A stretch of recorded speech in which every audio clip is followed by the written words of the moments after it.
Абай Құнанбаев: өлсе өлер табиғат, адам өлмес. Өлсе өлер табиғат, адам өлмес. Ол бірақ қайтып келіп ойнап күлмес.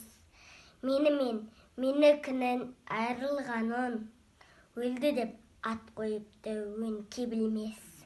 Көп адам дүниеге бой алдырып, аяғын көп шалдырған.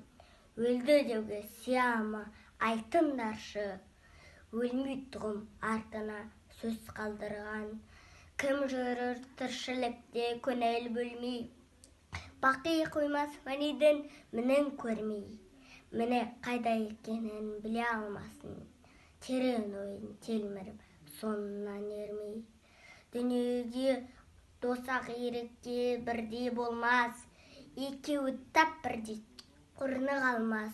Дүниеге ынтық, мақшарға амалсыздан, иманын түгелдеуге аузым бармас.